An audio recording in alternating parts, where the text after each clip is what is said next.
Good morning. This is Peter Burns coming to you from La Jolla. I'm on my morning walk and I had another reflection I wanted to share. It's about making contacts on LinkedIn and being of service to your fellow members. I started as a young man, 19, with my first official business while I was a freshman in college a long time ago. And I was given the wonderful opportunity in 2005 and 6 to actually teach my love, entrepreneurship, to 19 very bright, wonderful young people at the Barrett Honors College at Arizona State University, where my youngest daughter attended. And that was a wonderful, wonderful opportunity. The first class of 19 morphed into 4 classes of 94, and then I moved the entire program over in 2007 to Grand Canyon University, where I was blessed to start the first College of Entrepreneurship in the United States, accredited university, which was fantastic. And it lasted a year or so, a year or two. Then Grand Canyon went public. I wasn't invited to the party. They wrapped my entrepreneurship program into their business school, yada, yada, yada, which was fine. But I really realized how important education, especially from my perspective, was to young people. So whenever I have the opportunity, I either reach out or am reached out by young people on LinkedIn and elsewhere, and I try to offer my advice, and I try to offer my direction and hopefully my connections, and you see what happens. I recently had the nice pleasure of meeting a young woman who's in the travel business, and since many of my own interests are involved extensively in travel, especially now with the country of Vietnam, I met a young woman named Sarah Gallo, and Sarah has a 5-foot traveler business, and Vietnam, coincidentally enough, will be the 100th country that she has visited on her epic tour for 5 years, doing what she loves to do for her business. And I hope to work with Sarah on a number of different initiatives. And I've made the introduction to my partners who effectively are the country of Vietnam. And they hopefully will retain Sarah to do marketing for her. I made that push. I'm waiting to hear back, and so is Sarah. She goes to Vietnam, I think, and the other countries like Laos for about 3 or 4 weeks here coming up in a couple days. So I hope that worked. But in the meantime, I will definitely try to help her.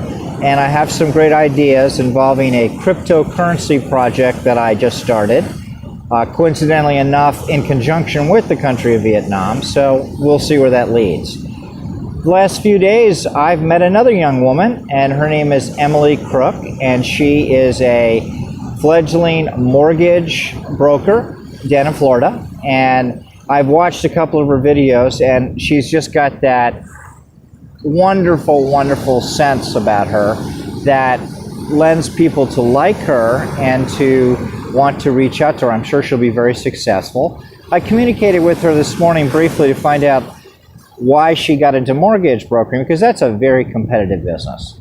Well, she shared that was her passion. She looked at a number of different things when she was in college, and she decided to go for it. And I applaud that, because your passion is a great indicator of how you're going to do financially in a business. And if you are satisfied and you're happy and you're completely motivated by getting up and going to work every day and doing your deal, then you're way ahead of the game. Instead of the people that work for wages and they basically dread getting up every day, that's a terrible way to live. So I have some advice for the young lady, Emily, and it is to find your niche. Mortgage brokering is a big, big business, and she's working for a huge company.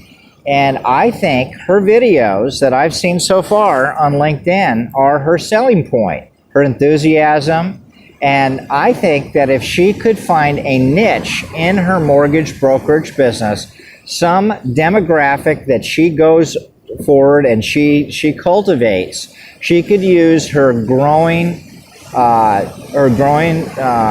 appeal on LinkedIn and other mediums, and she should embrace all social media, which actually is Sarah Gallo's great skill set. She supports herself financially from doing social media outreach for her select clients, and then she travels basically for free by being subsidized by doing stories and all that stuff from the different accommodations that she takes in all the countries, et cetera, et cetera. So she's a pretty clever girl. But what I'm thinking is, if the two girls could meet, which I hope to do through this video, they could connect with each other, and Sarah could help develop a great social media presence that Emily's already well on her way to making. They could do videos, and I would be happy to have a conversation with Emily and Sarah and the coordination of such. And in my mind, this is how I give back. I share 42 years of experience in entrepreneurship with those that are just starting off, and I love to help. But if Emily could pick a niche in her mortgage brokerage business and then use her fame and develop the social media presence, hopefully in conjunction with Sarah, if that would work, I think that they've got a winner there for both of them. So this video, while it's still a reflection, I'm still sitting on the beach, sitting by the water in La Jolla. I got hundreds of views on the last one I did here in my reflection. So this is a combination of it's business oriented, but still it's all about people. And I've learned over the years, how you get along with people is exactly how you're going to do in business. So this is Peter Burns signing off from La Jolla.